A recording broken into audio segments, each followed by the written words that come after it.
expansive crew chat beyond just Adam and I, and it's a great chance for the show to kind of interact too. We're also doing a live recording, so you may see us answering questions or people, not necessarily people popping on and off, but we'll see who all participates in the chat here. So might be a little distracted, but we'll go forward with it. Bear with us. This is only, I think, the second time we've ever done it. So for me, big updates. We're starting to show a lot of interest for our December pig camp down in Texas, which is always a fun time if you're interested in coming down with us and learning to shoot, hunt, fish, butcher, process wild pigs. And then following that in the early part of the spring, we've got our snow goose camp over in Missouri. Outside of that, big change for me. I was joking around with these guys. I have my computer sitting on 2 file boxes, and I'm sitting on a yellow tote bin here in a very empty room as we spend the last couple nights in my house in Denver before we relocate to Washington, D.C. So that's coming up just next week, but I'm excited to get back to the coast a bit. Hit the Chesapeake Bay for some blue crab and snakehead and all the fun fish rolling around there. And then I'm going to try to put together a fall whitetail tour. Brandon and I have been talking about it, trying to hit up the East Coast a bit, chasing whitetail. So we'll see how that's at. I know Pennsylvania tags just went on sale for residents. So non-residents, I think, are here in a couple weeks, and then followed by a bunch of other states. So we'll try to get out and do some fun East Coast hunting while I'm out there. Let's see. Outside of that, I think really that's my main focus. I'm trying to think how I can incorporate some adventures into my week-long trip from Denver over. We're gonna slow roll it with the kids, so we'll stop in some places along the way and just find some adventures, do some hiking, some fishing, probably some foraging while we're out there, and probably not as much cooking, but we'll see. It should be a fun time either way. Looking forward to setting up a new office and new podcast studio once we get into the new house next month. So should be good to go. Adam, what about you? What do you got, buddy? Not a whole lot. I've been messaging back and forth with a group of friends right now, trying to get into our annual moose or grouse hunt, or goose hunt, as it were. Each year, if we get a tag, we go for moose. If we don't get a tag, which is more often, then we'll go for a big grouse hunt instead, and just kind of go for a week and camp and have a good time. And so we'll see. We're not quite sure what it's going to be yet, so I'm just waiting on my moose tag is still pending, so we'll have to see. But other than that, I've just been keeping an eye out on berries. The raspberries and black raspberries are starting to pop up.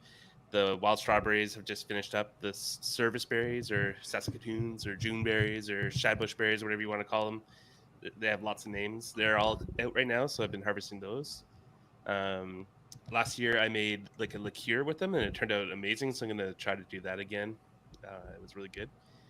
And then I've just been out looking for mushrooms, and they haven't popped up yet. I know that they're going to be here any minute, like some chanterelles and lobsters probably.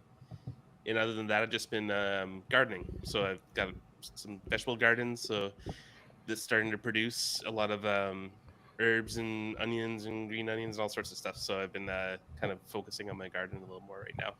So that's about it for me. Nice. Brandon and Quincy, you guys want to do a quick introduction? Oh gosh, I think I broke my computer. Let's see if it pops back up. I can't see anybody. Oh, there you are. Yep. You guys Quincy, you want to do a quick introduction and just kind of let everybody know who you are, what's going on? Yeah. My name is Quincy Milton. I am a writer with these guys at Harvesting Nature. I was during the fall times, I am pretty heavily focused on hunting, but I am a fisherman first. So this spring, after turkey season ended, I have been just on the water consistently, definitely weekly, sometimes, up to every day in a given week, out on my boat, off from shore, whatever happens to be, mainly chasing largemouth this springtime, but, doing a lot of saltwater as well when I can. Trying to get out on striped bass as much as possible. But I am, as we're kind of getting Now, out of the springtime into the summer, it's getting pretty hot. I'm looking forward to doing a little bit more blue crab in my hand line. A couple of my friends and I, we've gotten really into that the last year or two. It's something. It's more active, obviously, than just dropping a pot, and it's also more accessible because you don't have to have a boat to be able to get out and actually drop the pot. So kind of go out, play the game with the crabs by dropping the chicken on a string and just see what you are able to pull. So that's honestly really fun, really active, and at the same time you can take a rod with some squid on it and drop it down. And if you're not catching crabs, you can catch some scup or whatever else might be on its way by. Or best case scenario, you get both. So you go back with a whole pot of crabs and fish. So that'll kind of be what consumes me for the next month or so through the summer before some of the late summer and fall run fish start coming through here. Because I'll definitely be hitting that back up again when the blue crabbing starts to slow down a little bit. So. Nice. Brandon, you want to do the same? Yeah, sounds good. So, hey, everyone. My name is Brandon Dale. I am a field staff contributor with Harvesting Nature. And yeah, pumped to be able to talk with you guys and sort of be here. But yeah, it's been a crazy, crazy busy spring for me. I have my fingers in a bunch of pots, and because of that, everything really fills up. But I think the highlight of my spring was definitely I'm the ambassador for New York State for Hunters of Color, and so we had a big annual turkey mentored hunt, and it was absolutely just spectacular. I mean, it's separate from the mentorship. I personally love to turkey hunt, and so I hunted like 26 days this past year, which was crazy, and killed 4 birds personally, and mentored another 4. So it was like just an absolute I probably used all my good turkey karma literally on one season, and I'm good with that for the rest of my life.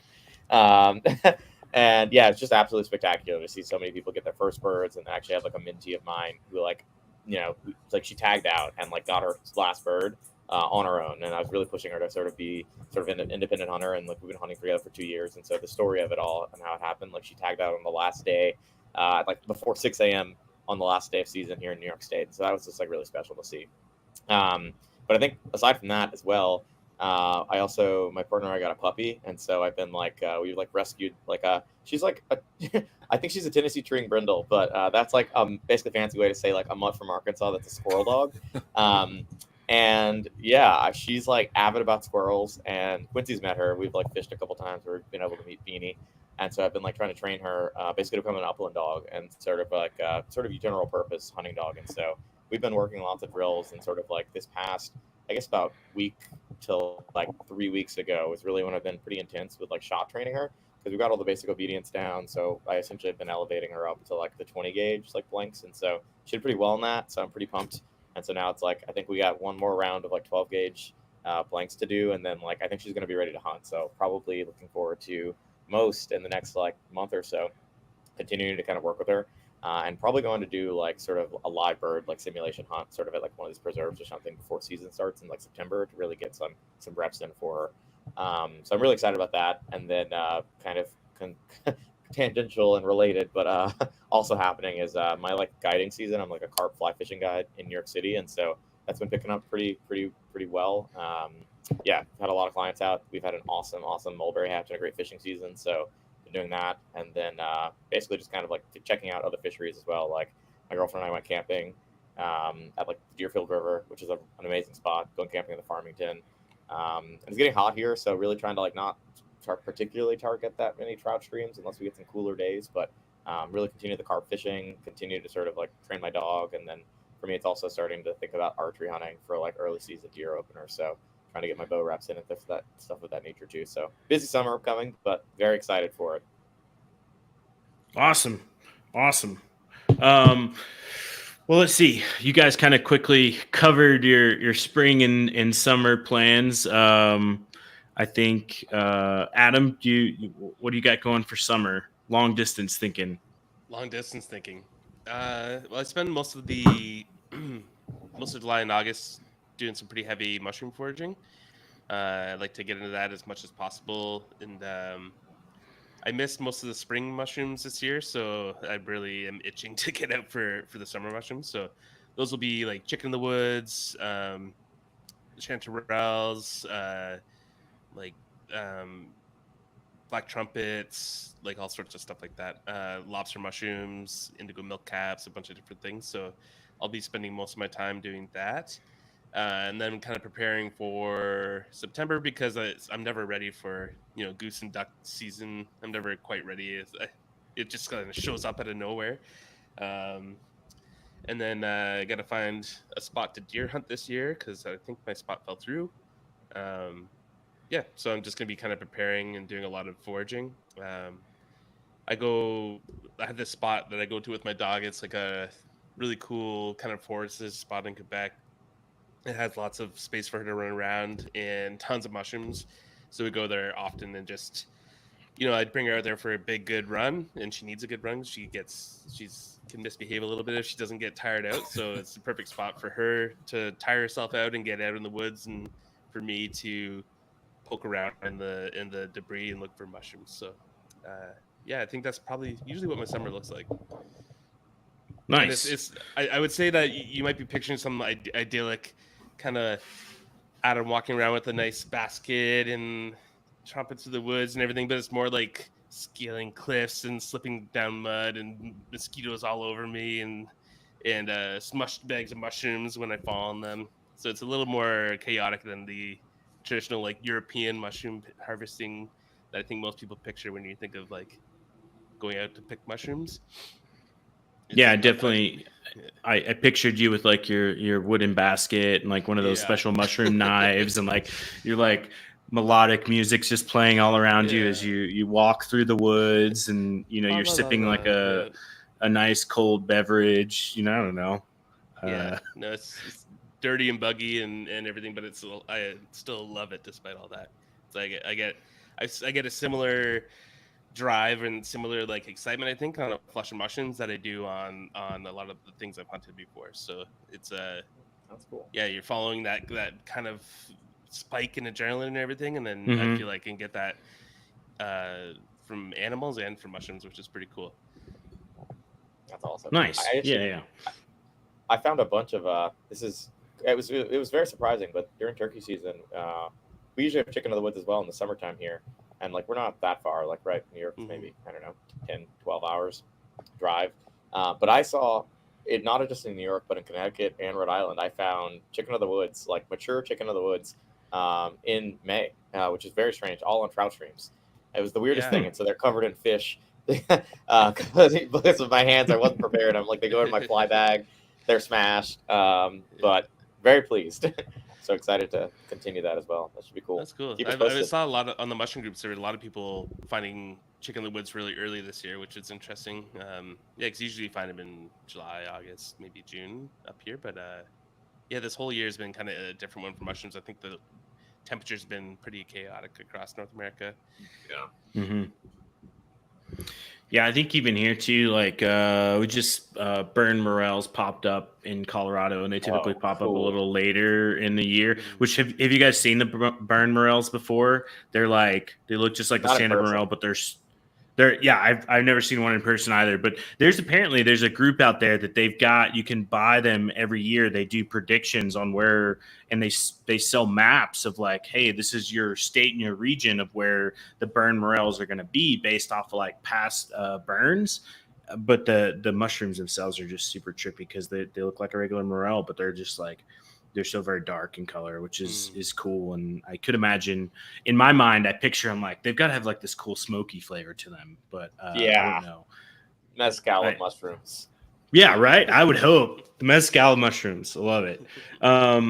I think too. It's Adam, you're like spot on. It's been pretty chaotic, I think, here because I watch. I'm in like a lot of the mycological groups and stuff for Colorado, and people, will be very conservative with posting locations and stuff, but they'll be like, hey, I found oysters at this elevation in this general area. And so you can kind of start to see the pattern and like where the elevations are, because we'll get anywhere from 5,000 feet on up to 10, 11, 12,000, depending on the time of year. Like,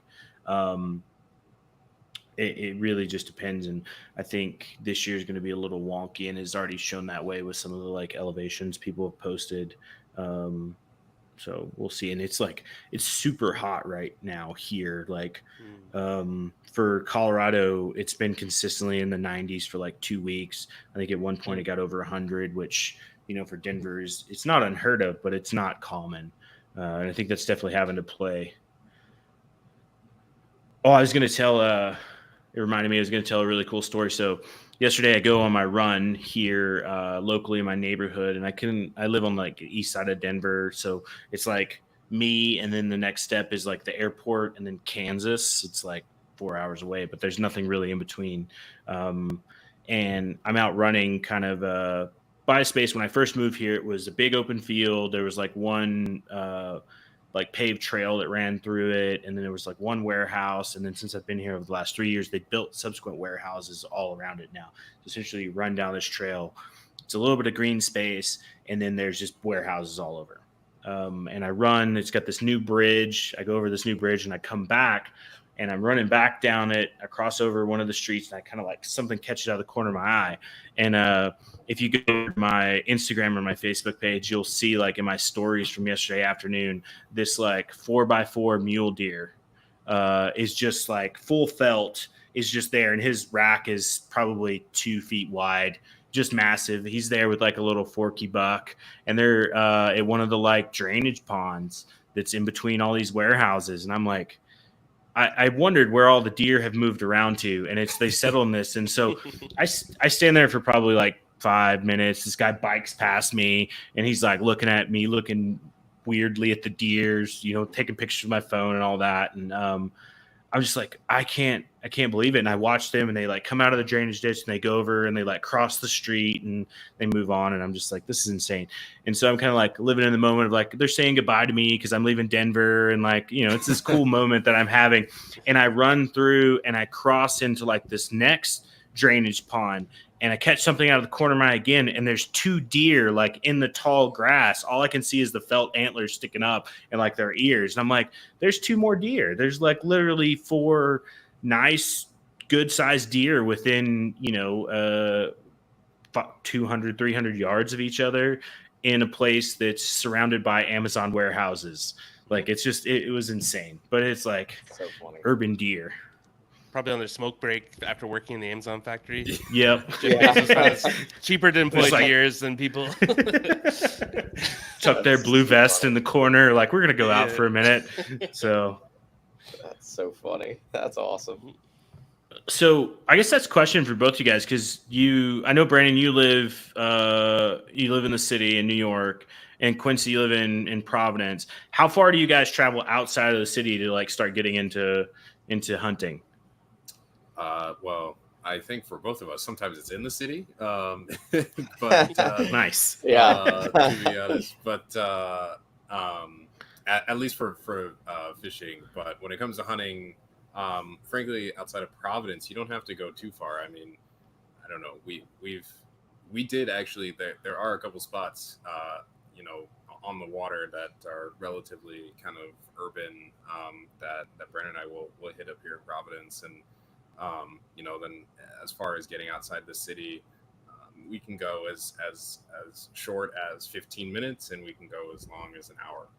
You just kind of have to find the pockets and work the map a little bit and figure out, where you can get in and obviously be safe distance from dwellings, but also, find spots that are pretty productive. And, as long as you make sure that you're okay with the regs and everything like that, then the urban hunting thing is something, as someone who's from Washington, I've had to get used to. But, because out there it's like big, expansive lands, being able to see, houses or a city while you're out hunting has definitely been different. But, now it's kind of just like, well, you just kind of figure it out. You got to hunt somewhere. So, and you got to go to where the birds are. And if the birds aren't going to exactly be out, in the true wilderness, then, and they're 15 minutes outside the city, then that's where you got to go. So, or at least try to figure it out. So at least that's kind of what it is up here. And then, if I want to go to Massachusetts or, Vermont or something like that, those are obviously longer drives. But with the understanding that I'm crossing state lines and stuff like that too. But on just just a Wednesday morning, before work or something, I might just pop down to a spot that's 15-20 minutes from home and be at work by 9-10 in the morning, and hopefully have a couple birds to clean up after work when I'm done. So nice. That's awesome. I think you're closer to hunting opportunities than I am here in Colorado, which is crazy when you think about it, because everybody's like, I'm going to move to Colorado and I'm going to have all this hunting land around me. And it's like, well, yeah, I still got to drive like an hour to get to the foothills of the mountains. And then, like another 30 minutes to get up into any like wilderness area or national forest. So yeah, there's some, and then you get there and there's like 30 guys. So yeah, this is only my opinion, not Harvesting Nature. You're going to lose some huge Denver fans on this, but I've written articles about this, and I will die on this hill. So I lived in Denver. My girlfriend and I moved out there for a month because we were both trying to figure out maybe we both want to settle down here and do residency or something for several years. And I live in the middle of Manhattan, and I was thinking it's going to be amazing. And granted, we spent the first week sort of in the mountains, right? We were beyond the Front Range, and we're sort of out near Breckenridge, Vail, Eagle Pass, the whole deal. And I was waterfowling on the rivers there and in the reservoirs every day, then going to trout fish. I was like, this is amazing. But then when we had to actually live where we're she was working and I was working as a grad student, we were also in Aurora basically. So yeah, east side of Denver, right on the border. And I was like, man, I have never experienced traffic like this in my entire life. And I live and drive in New York City, one. And also, I literally had to drive farther to duck hunt and to basically do any small game hunt because I didn't draw over-the-counter non-res tags. So I was really duck hunting primarily and small game hunting. But even then, I had to drive much farther. The closest place to waterfowl as we were living basically in Denver was essentially up in it's not Longmont. What's the northern town? It's some town north of Denver that was oh yeah. You have Bar Lake and a bunch of others up there. Yeah. Yes. Yeah. So the closest place to waterfowl, because even if you were to go out in some of the potholes in the South Platte and stuff, I was man, I'm still looking at an hour. And I think that as Quincy was saying, whenever I'm in Providence, there's my girlfriend lives there, so I split my time a decent amount. And then I went to college there, and that's how I actually met Quincy. I was hey, I'm dove hunting out here, and then we went coffee hunting and had coffee, and I was hey, coffee hunting.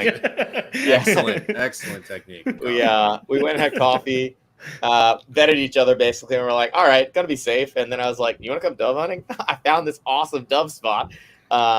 And yeah, man, I mean, there are, as Quincy said, places that are literally 15 minutes, maybe 10 with no traffic, in the middle of Providence. And to paint a picture of what this looks like urban waterfowling is something that I do a lot of, in Long Island and also in the adjacent parts of New York City as well. But in Providence, it's actually really nice because it's so much more accessible. You have so many river access points, and also there's a lot you have a lot of protections with below high tidal line as long as you can publicly access something. And I was super surprised, but also remember talking to Quincy and our other duck hunting buddy Addison, and I was guys, we got to go hunt this spot. It's loaded with birds. It's off this really popular bike trail, but we can do it. I know how to access it. I think we can do it. We got to play the tides. And Quincy and I were oh man, we got to figure out how to enter in because depending on how you get out, you have to make sure you can get out with the right tide swings and everything. And it's it was great. We saw a lot of birds, and I think it's one of those things that a lot of people don't necessarily think of waterfowling or outdoor or any sort of hunting or even fishing, right? As someone who fishes in Central Park every day or just about, I still have people who are you can fish here, this is legal. And I was yes, here's the reg books. Here are pictures of fish from yesterday or today. And so I think it's a lot of education. And I think especially hunting, it's people are always first to think oh, is this legal? And so you have to know your law. I think that's a big part of urban anything. But to get back to your question, I will die on the hill that I think East Coast in general, you have way more hunting access, especially if you're going to live. If it's necessary that you live in a major city, I think that you have way more access to hunting because there's so many pockets of public land around. I've written an article actually about how many acres of public land are just around New York City within an hour drive, and it's 3,200 acres of public land that you can bow hunt on, you can waterfowl, you can sometimes shotgun turkey hunt, you can bow hunt turkeys, you can small game hunt with shotgun. And obviously all the fishing within that. But that's like within an hour drive of New York City. And if you expand that to even larger zone, like you're looking at like anywhere close to like 5,000 acres of like public land, like within an hour and a half drive to and from the city. And it's like there are places that are much closer depending on where you're at in the city. Like to bow hunt, I can be like in my tree stand, or like I hunt out of a saddle, but I can be like up in a tree in like 45 minutes if like I leave and don't hit traffic coming out, or if I'm in the morning. And like to duck hunt here, like from the city, it's about an hour, just because like that takes a little more time and finesse, and you have to get to either Long Island or upstate. But oftentimes during peak of season or something, I'll like camp or stay at a buddy's house who live closer to the spot, and like you can literally be like duck hunting within 30 minutes, and you know you're like in a neighborhood. Like we did a big duck camp this past year, and we rent an Airbnb every year, and the Airbnb host basically like essentially they went off Airbnb because the house was found to be basically a liability, and I don't think they can get it insured because it's inside of a flood zone.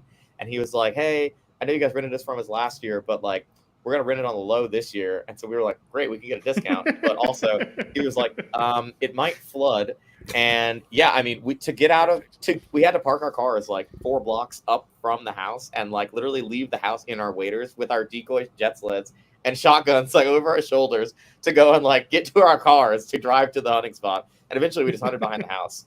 And it's like, it's kind of crazy, but there's a lot of good hunting in the East Coast. And I think especially, you know, when you move to the East, I'm curious to hear your perspective too on it, Justin, because I think that like also given the prevalence of just like how easy it is to get tags, how easy it is to cross land boundaries, like state properties and hunt in different states. And also just like, again, like you don't have, yes, you have pressure, of course, especially on weekends and on places that are nearby, but like there's a surprising amount of like freely accessible, non-pressured public land if you're willing to like find it. I think that's one of the coolest parts about like living in a city. It kind of forces you to think outside of the box a little bit and sort of think, okay, like how can I access this? And like access is the biggest thing.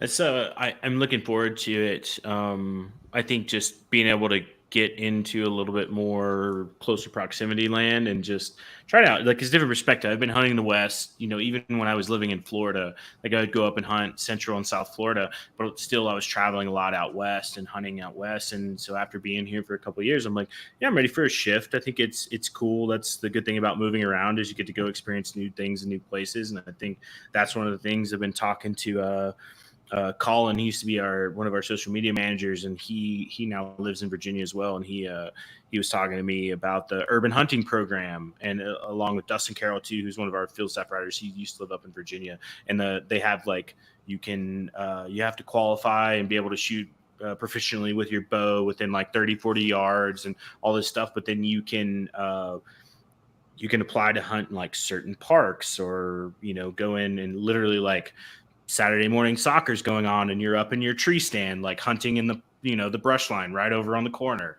And I think that's cool. Like it'd be more availability. So, and I think too, you know, here to go across the state of Colorado, it's 4 or 5 hours, right? And I mean, to get up to New York City from DC is what, 4 or 5, 6 hours. So it's like pretty close, which is, you know, that puts a lot more states and a lot more proximity and gives you both variety of species and variety of even hunting times or things like that to hunt. So I'm excited. It's going to be a bit of an exploration for me, but it should be fun.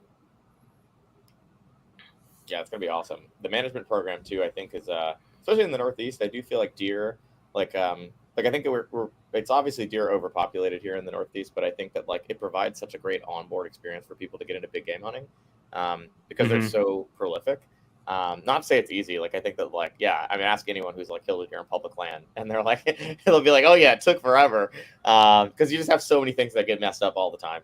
But the opportunities are there, which is great. And I think also like, as you said, the conservation hunting programs are awesome. Like I'm in 2 conservation hunting programs. And like it's a really cool way to like really kind of like walk the walk of like hunting as conservation and actually do like management hunts to like help control populations for like forest regeneration.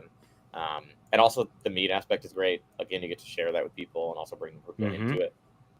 So it's cool. Nice. Adam, do they have in some of the urban areas in Canada, do they have similar programs that you know of? Not that I know of.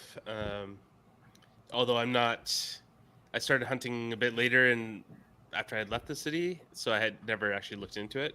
But I never heard of anything like it up here. I know that sometimes if there's like a deer problem in a certain place, like where I grew up, there was like a really rare bog in the middle of the city that they had kept up, and there was all these deer basically eating it, and then eating all the vegetation, and then buckthorn would replant itself, and so the bog was just turning into an invasive buckthorn forest, which was no good. So they would bring in like urban hunters with bows to manage that. So I don't know if there's like a program in itself, or if it's just brought in when needed, kind of thing. I'm not sure how they chose the hunters for that, though. I know there's a lot of too, like a lot of the national parks on the East Coast are starting to kind of go towards like a hunting management model and opening up like lotteries or quota hunts, which I think is cool. I've heard of a few kind of in the Southeast I'm going to look into to try to get out, but I think that's another. I'm happy to see more state and federal programs open up to hunting management. I think, obviously for like some invasive species, you talk about like wild pigs, you talk about, some of the invasive fish and stuff, like those are given, but it's still hard for like hunters or anglers to make a big dent in that population. But I still think like it helps. But I think with deer too, like what else are you going to do against deer? I mean, we could have state funded hunts, but I think deer hunting is very approachable to a lot of folks. To some it obviously challenging, but I think if you open up opportunities and promote it, people will, I think, gravitate towards it. So it's cool to see that those programs kind of exist. Well, everybody just switched around on my screen. It was weird. Same. Yeah, same here. Oh yeah, just like jumped around. I'm the only one that Shuffle. didn't move. So no, let's see. Let's talk about let's switch gears a little bit. We're at like the half-hour mark, so it's a good time to do it. So spring meat cooking, or spring foraging cooking, or spring fish cooking. Any highlight recipes from the spring that you guys can think of that you're really like, man, that was awesome? Well, I mean, I love let's ramps. see, I mean, I like. Oh, sorry. Oh, go ahead, Quincy. Sorry, no, there was a delay. Go ahead. Oh, gotcha. No, yeah. I mean, this past weekend, when I was out we were out on the first kind of blue crab, hand lining of the season, and we're able to pull some scup, and no crabs. It was still a little early for the crabs, but ended up kind of doing the best scup recipe that I think I've had so far since moving out here, and ended up just kind of spicing it up with like paprika and salt and pepper. It wasn't anything super special. Got a little bit of lemon in there in the pan as well, and then squeezed a little lemon on top. And I was like, man, I had never experienced scup like that. I've mainly only ever cooked it whole, and stuffed it with herbs and also lemon in that as well. But having it filleted out like that and with those spices on it, that was really good. I personally ran out of wild game. I don't know, maybe 2 months ago now. I don't hunt deer myself, so I was gifted some venison this year, but because I don't hunt deer right now, anyways, I tend to run out of birds a little bit, faster. So I'm a larger guy, so I like to. I don't necessarily try to stretch it out as much as possible because I gotta get that intake in. So I tend to run out of my wild game a little bit earlier, and then of course had my turkey, but that lasted, I don't know, maybe like 6 or 8 meals or so. But I'm looking forward to really doing a lot more with fish over the course of the summer. I got a couple buddies out on the Cape Cod that we want to go out and do some black sea bass fishing and stuff. Which if you've never had black sea bass, it is easily the best fish that comes out of the waters of the Northeast. It is. You could not season it, and it would still taste really, really good. So it's got Really kind of. I don't think I've ever had it. It's it's kind of got this like kind of sweet flavor or like undertone to it. It's not any kind of like some people really don't like the fishy taste. It doesn't really have any of that. So when you get a nice black sea bass fillet, and it's really light and fluffy. Even before you've cooked it, like it just kind of, you can just kind of look at it and be like, oh yeah, that's gonna come out really nice and flaky and fluffy. and then of course you spice it up a little bit, put some herbs on there, and it just, I mean, black sea bass is fantastic. It's better than fluke, scup, tog, all of it, cod, so I definitely am. Hopefully, we'll be able to pull some of those up in the next couple of weeks. I'm probably going to go out there over the course of the week of the 4th and mess around with that a little bit. So that's awesome. Adam, what about you? What's your spring? I'll let Brandon go because he got cut off there. Okay. Yeah.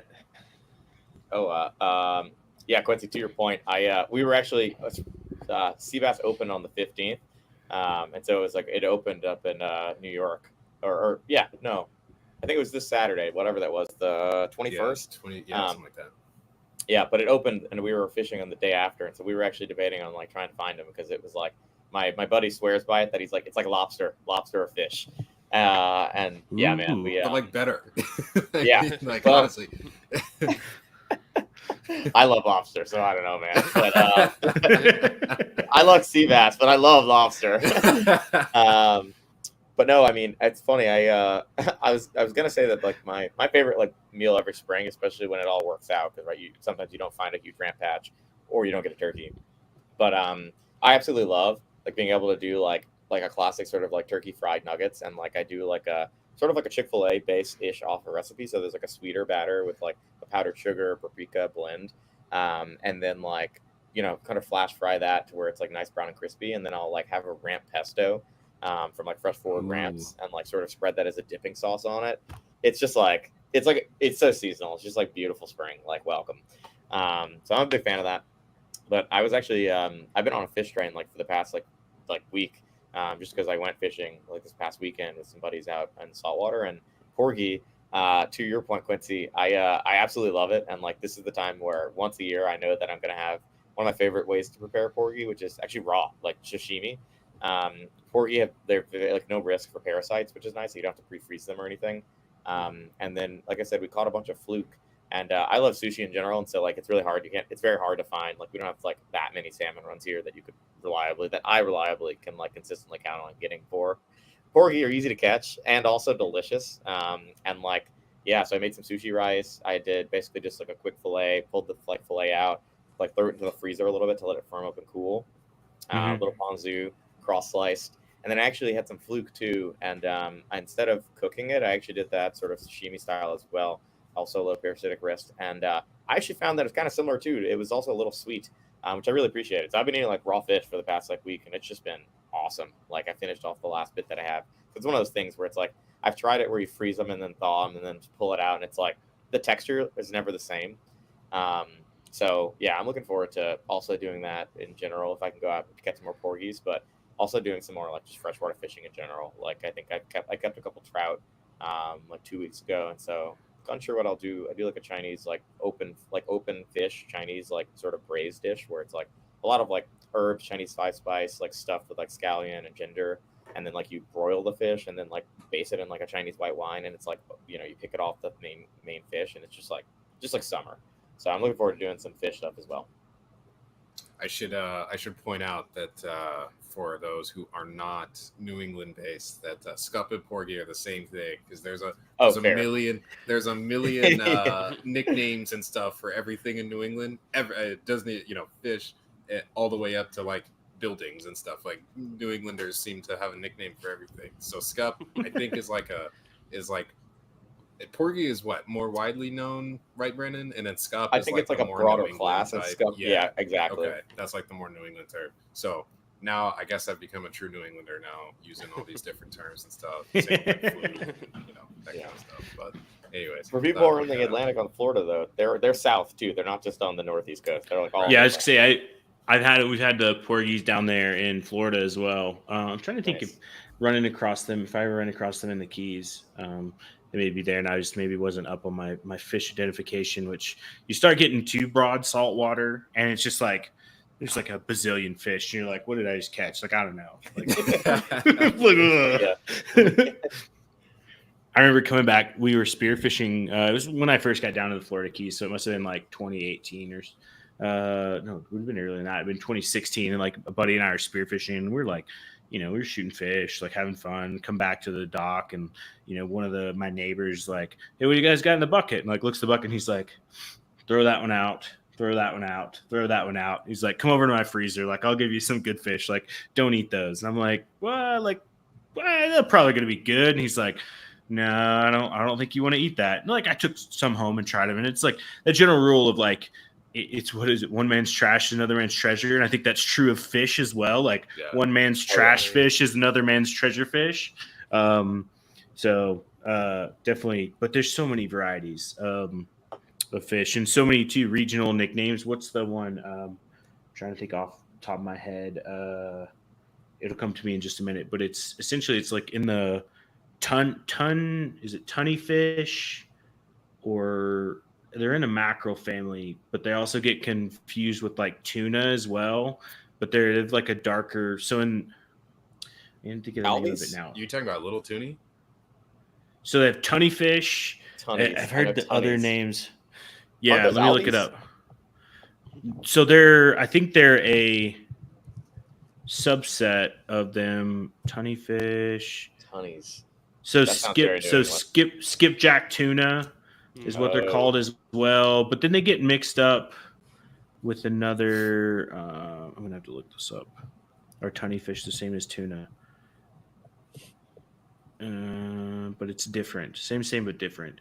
So like in the Keys, whatever one skipjack tuna, I feel like is it. Or maybe it's another mackerel tuna, something like that. But there's one that like people, false albacore is another name. They call them bonita as well in the Keys. And that you got like bonita and bonita, and you get like a big mix up of them too. But people like, we'd catch them on the boat and people would be like, no, like I'm never eating that. Like those are terrible. They're super oily, like mackerel, and like just not that. And I'm like, there's got to be a way to cook it. And it was one of those things too. It took a little bit of like trial and error because there was no like people would turn their nose at it. So you can be like, oh, well, how do I cook this? Like, no, just like that's bait or just throw it away. And so, yeah, we just like ended up figuring out ways. And then I'd go to parties and I'd serve it to people and they'd be like, this is the bonita or bonita, whatever the one is. And they're like, ooh. And then I'm like, they taste it and they're like, oh my God, this is really good. Like, yeah. Yep. I was on a fishing charter in Florida too. And there was bonita like just everywhere around us. I'm like, can't we catch some of these? And they're like, yeah, no, we're not gonna eat that crap. And I was just almost begging, like, please, there's all these fish are huge. I would love to try to cook them, and they just said no. They're like, no way, because we were going for snapper, and that was it. And it was just like, you don't eat that fish; it's gross, which is crazy to me. It's crazy. Yeah. Crazy. Mm-hmm. It's it's a different fish, right? So you got to treat it different. And too, I found like a lot of like the hogfish and the grouper being the big like popular fish down in Florida is like that's what everyone to catch. They would catch snapper, they would catch these like very clean, tasty fishing. But if you had like outside of like tuna, if you started catching other things like maybe Spanish mackerel or something like that, but still like those are very mild flavored fishes. But when you start like catching other like really bold flavored fish, people are like, wait, just stop. Yeah. And you're like, come on, man, like give it a try. So Those are one of my favorites, like the anchovies, the sardines, and mackerels, like all those kind of soft, oily fishes. That's where it's at for me. I like all fish. I like the white fish too, but yeah, I always kind of gravitate towards like the more flavorful fish. They just do it for me. what are so talk about New York, New England, all that Northeast? What are the regional favorites for people to go out and catch there? I think I'd say like the big three are probably black sea bass, fluke, and tog. Tog. Oh, stripers have to go on there too, though. Well, People I'm love talking catching about. stripers. Well, I'm talking about like what people can keep mainly. Oh, fair. You know, I mean, like striped bass, you can keep one fish, you know, because they're in a tough spot population wise. But as far as like targeting just game fish, definitely striped bass is easily number one. Fish that people want to keep. I'm thinking like black sea bass, tog, and fluke. I don't know. Would you agree with that, Brandon? And maybe scup in there as well. I feel like people like that's not necessarily like what people are going for all the time. It's just people pick them up, you know, because they're pretty Consolation easy to get. prize. Yeah, I love exactly. fluke. I love porgies for that. Yeah. You get the skunk off. Yeah, exactly. But no, yeah, when it comes to just pure game fish, striped bass is the top. I mean, that's, Brad and I are both big fly fishermen as well. So, going out and catching striped bass at the top of the water column, and there's just really nothing like it, at least in this general area. Outside of maybe going for like bluefish or something, kind of in the same manner. But yeah, so. Man, I was just looking up. I'd never the tautog. Is that what you said, or tog? Yeah. Tautog. Yeah, I was just looking it up. I was like, I've never seen that fish in my life. It's funny looking. It kind of looks like a little hog. Yeah. Yeah. Human teeth, like the flat teeth. Oh, Yeah, like yeah, molars. exactly. I know they honestly look like something out of like the Caribbean, like a parrotfish or something, It's like, why is that here in New England? But I don't know. They're super popular in the spring and then the fall. They're closed right now for the spawn.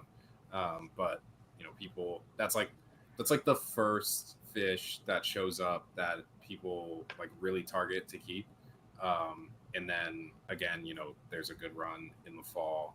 Honestly, maybe even better than the spring fishing for them. But it's a fish that you can get relatively easy from shore. So, and also a lot of big thing around in the Northeast is kayak fishing. So a lot of people can relatively easily target them from a kayak because they don't have to get out really far or anything like that. You just kind of get up on a rock pile or something, and you might have a good chance of picking one up. So it's, that one is super popular. When it comes to like black sea bass and fluking, you kind of got to get out a little bit more. And, if you don't have the boat to do it, like I guess it's technically a modified V, but, it's not really something that I would feel good getting out into most of our black sea bass and fluke waters. It just would be too choppy. The gunnels were too short. So, but tog and scup, like you can get those from shore relatively easy, and you can get them inshore from a vessel, whether it's a flat bottom or a kayak or something like that. And then of course you can also get them out in the same waters that you would get like the fluke and the black sea bass and stuff like that too. So Nice. yeah. Nice. What's the primary like freshwater fish? Smallmouth, trout? What are people going after? Trout, definitely. Yeah, Trout? Yeah.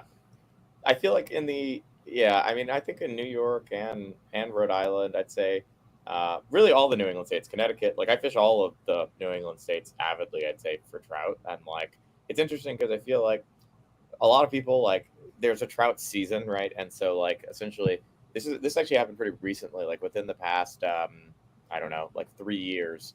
Rhode Island's actually the only state, and Maine, that have like a closed trout fishing season, like in the New England area. New Hampshire, I have to rain check on too. I'm pretty sure they have a catch and release year round. But anyway, so all states though, basically in the past 2 to 3 years, like Vermont, New York, and Connecticut, all basically switched over from a closed trout fishing season, meaning you can't fish any trout stream that they have known trout in or that they stock at one point in time in the year. But now you can fish year round, just catch and release, and you can't keep until the trout season is officially in. But places like Rhode Island though and Maine, it's pretty like rigid, and so like you literally can't fish any river that has like either had trout, gets stocked with trout, or has wild trout. And so it's really like a pond fishery, freshwater, for most of the year until like April when trout season kicks in. But I feel like trout is like the one that people go for, especially like now where it's getting kind of warm. So people are like, unless you're trying to keep fish, a lot of people are like, if you're trying to catch and release, I think a lot of people are like trying to stay off of like wild trout streams. But the state does a really good job across New England with like stocking. And like, again, it's opportunity. And like stocked fish taste great. I think that like some of the states, they put it like a little bit more like krill in their pellets, and so the flesh is orange like salmon. So it's like, oh, this is way better than buying salmon at the store, and I get to catch it.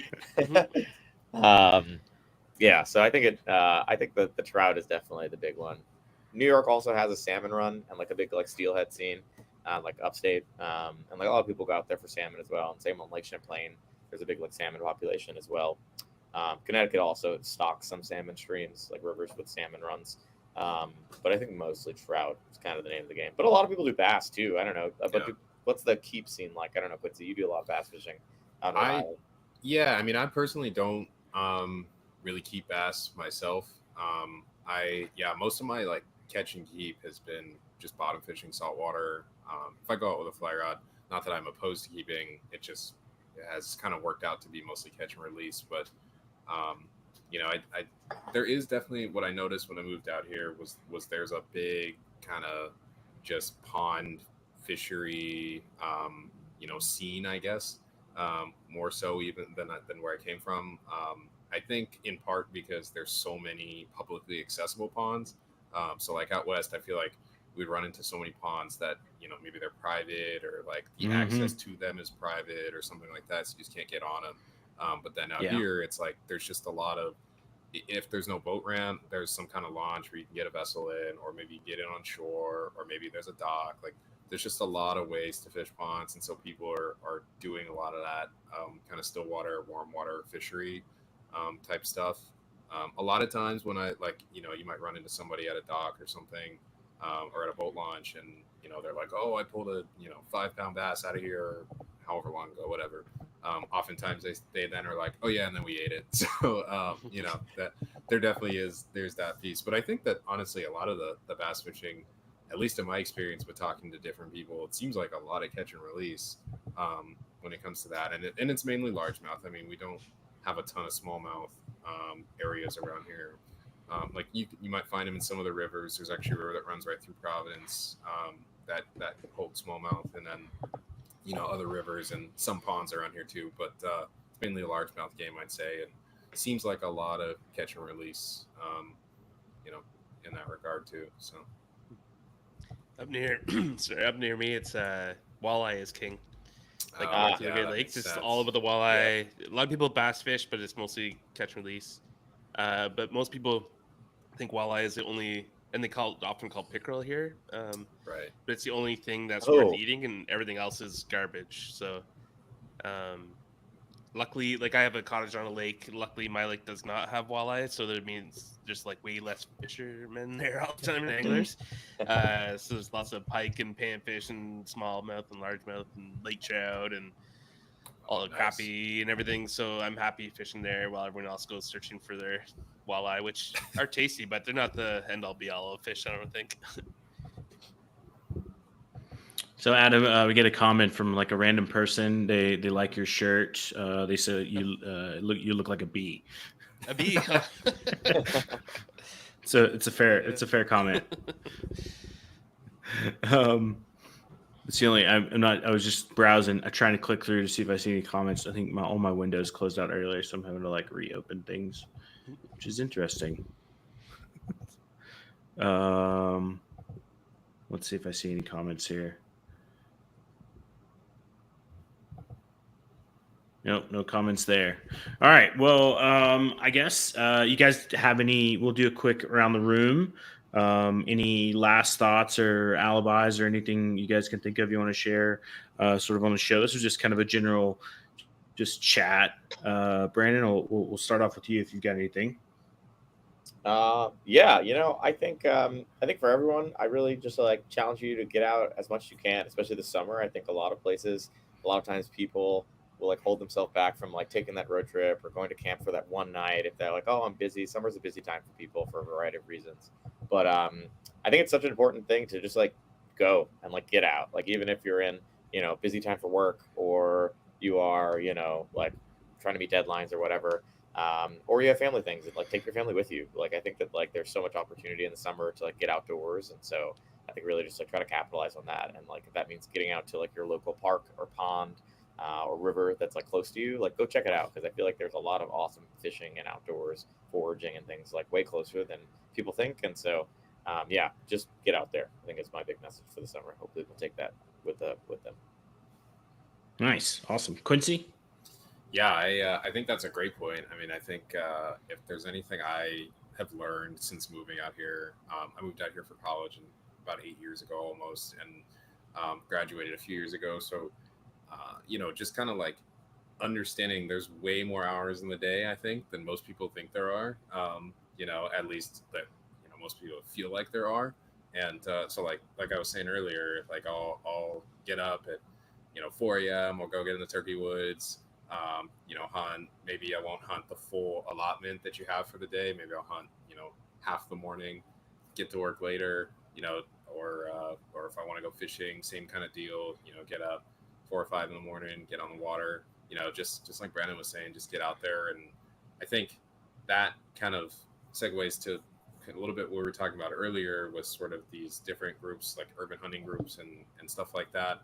It just kind of gets more people out who care about these types of resources and stuff, and the more people who are out there buying licenses and getting out and enjoying these things and kind of developing a passion for it, then the more support there is just for state agencies and everybody to be able to actually conserve all of our resources that everybody certainly on this call and certainly everybody watching really cares about. So that's definitely something that I've become pretty passionate about the last couple of years, is just like encouraging people of all walks of life, regardless of race, gender, whatever it happens to be, like just get out there, because the more that diverse people get out and do it, then the more that other people are going to see themselves in the outdoors and want to do it too. And I think that's just really important. Representation definitely matters, and being able to have just more people enjoying these things that are frankly great, and getting out there and doing that stuff. So not to piggyback off Brandon's a little bit, but definitely, I think that's definitely just like a fantastic point. So.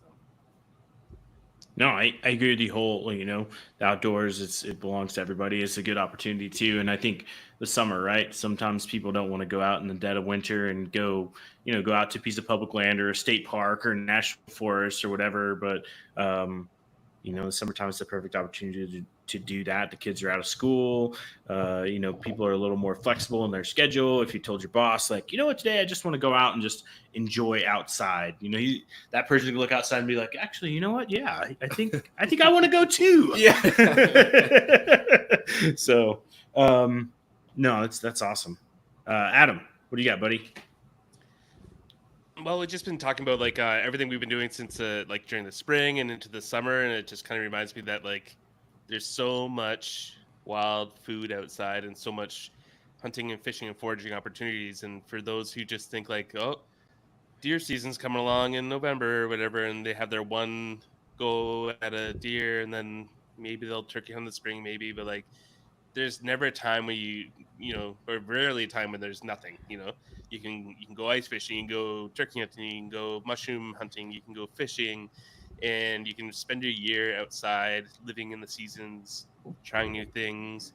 Some years will be boom years, and some years will be bust. But even if you get busted turkey hunting or skunk fishing, there's mushrooms on the way home or stinging nettles to pick or something. So just don't pigeonhole yourself into one thing. Like, I'm only a deer hunter, I'm only a duck hunter, I'm only a fish, an angler. Like, there's stuff all around, all year round.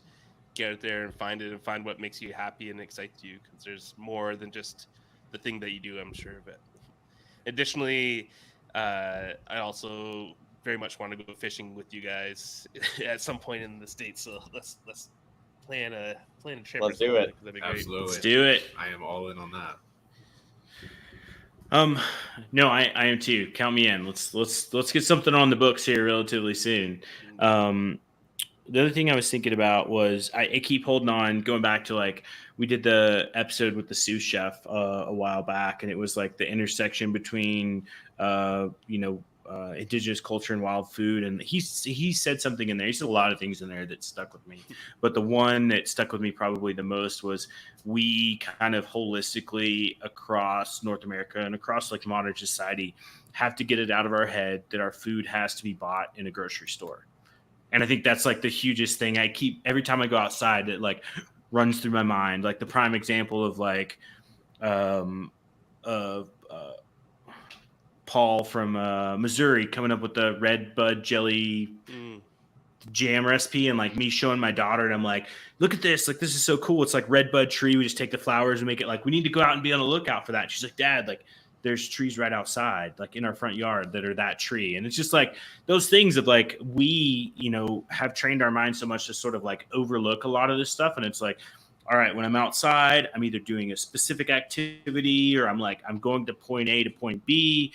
And then we all have those uncles or those aunts who are like known for from point A to point B. They may stop somewhere like 6 or 7 times and just like, oh, look at this. Oh, look at that. Oh, look at this. And it's just like, like I want to be like that, man. I want to be like, look, I'm going to pick some of this, put it in my bag. Oh, there's some mushrooms over there. I'm going to put it in. Like, oh, this is great. Maybe I'll just pop my fishing pole out of my trunk and just, dip a line for a couple minutes. I think, that's it's just a thought process too. Like Adam mentions, like food's all around us. And I think kind of breaking down just the thought process that we have to go to one place to get food, or if we're going somewhere outdoors, we're going to do one specific activity there instead of just like existing in that moment. So I think for me, that's exciting because, with that, I'm going to a new place, I'm moving to a new region. I get to learn new things, expect some phone calls and text messages of like, hey, what's this? Help me out, please. So I think, but that's part of the adventure, right? Is just trying to figure it all out and just really just enjoying it. But I really thanks guys for hopping on tonight and just kind of having a chat. Like we didn't really have a set guideline of what we were going to talk about. And I think it's great. We generally have a lot more structure to our show. So sometimes it's fun just to get on and just chat and just shoot the breeze. Catch up with everybody. So thanks everybody for listening out there and watching. If you're watching the live stream or if you're going to watch it later and you make it this far, an hour in, and you're still enjoying our soothing voices, thanks for that. And whatever podcast platform you're listening to or whatever social media platform you're listening to, make sure you're following Harvesting Nature. Make sure you're subscribed. Leave us a comment, leave us a review. It helps bolster the ratings and the visibility of the content we put out. So, and then, let us know if you think we're doing a great job. If not, let us know. Tell us we're doing a terrible job. Either way, thanks everybody. Have a good night. 1 second. All right.